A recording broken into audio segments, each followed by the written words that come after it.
Alright guys, we've got more sneak peeks, including new changes and lore added to Forsaken. Today, I'm covering everything coming soon to the game. Let's dive in! Azure, one of the killers coming to Forsaken, is getting a slight redesign. He won't look too different from the images we already have. Azure does resemble to Time, as he is based on the lore of being transformed into a monster and has tentacles coming from his back.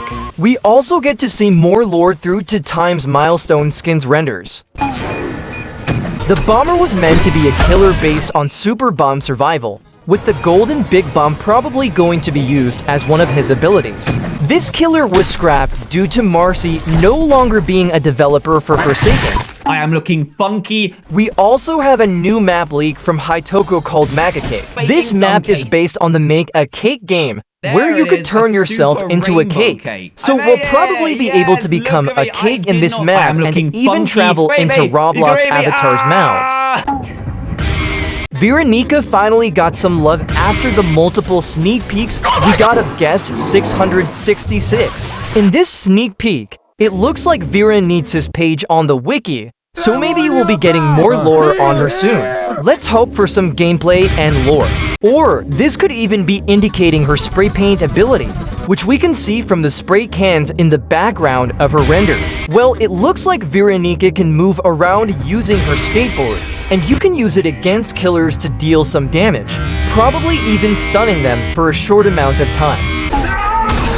The lore has been updated, making the Spectre different from the entity from Dead by Daylight. This also means that the Spectre won't be a playable character or a killer. The Forsaken team finally tilized the Holder account. It is the non-canon Spectre designed by Anna Darren.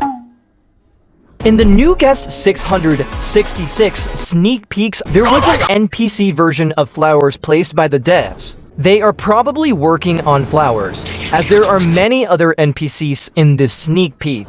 Also, there's a secret appearance of Flowers in another sneak peek, where G666 is running, and in the background, we can see Flowers in all red, like Playboy Cardi. Flowers is just standing there, menacingly. There was actual scrapped content for Flowers, including Whistle Irony and Occurrence Forms, created by Bells Necrosis, the lead animator. Unfortunately, due to personal matters, his work was scrapped. The first thing we get to see is the Whistle Irony intro with two different Flowers, one running and the other trying to jump scare us. We also have animations for Flowers, including the idle animation, walking, running, both attack animations punches, and his ability call, where he stands in place and whistles, using it to attack survivors. Additionally, there's a stunned animation and the transformation where Flowers becomes lore accurate. There are also animations that could be used for a short time before transforming back. With this, there were two executions, one for the normal form and one for the transformed form, as Flowers treats survivors as toys. The Whistle Occurrence walk animation showed him floating in the air while tweaking out into his transformed version.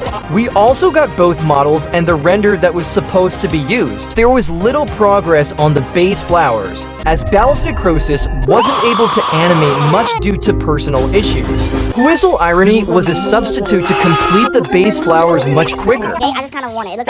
Also, we got some new TAF lore. On Discord, Vess announced that TAF is a gender, and we'll soon get a drawing of them. There will not be a canon unhooted design for lore reasons as well.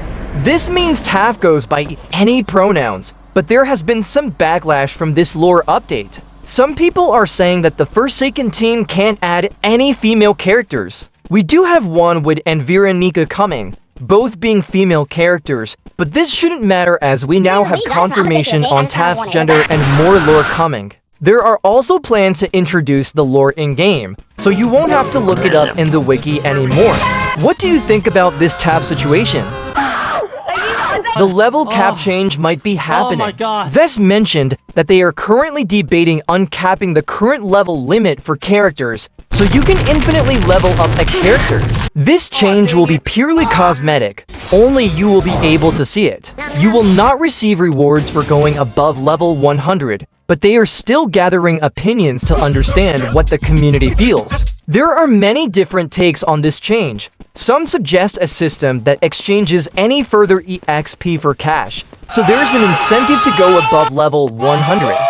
Others think it should stay at level 100 but have a number next to it showing the extra levels you've achieved. There's also a long post comparing it to simulator games with Rebirth, where you go back to 0 and grind again to get more rewards. Some people just like having level caps, as it motivates them toward an end goal. It could cause negative behavior, with people comparing themselves to someone who has, say, level 500 guest. The level 100 cap is also more visually appealing than going above. Think of the completionists. But yeah, there are a lot of different takes on this. Let me know if you think this should be added.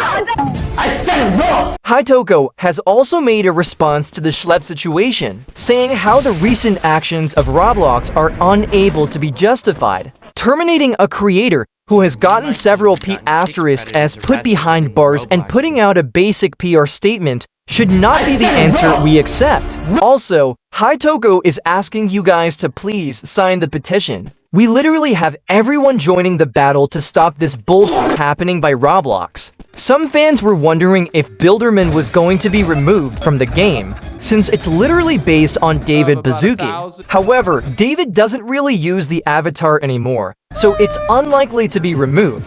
This could theoretically lead to John Doe, Jane Doe, and other Roblox-related characters being removed, but that probably won't happen, as it would create a ton more work for the team, who are already focused on the Jason redesign as Slasher. Plus, most people don't see it as representing David or anyone else on Roblox, but more as an embodiment of the platform itself, so hopefully Builderman stays unchanged.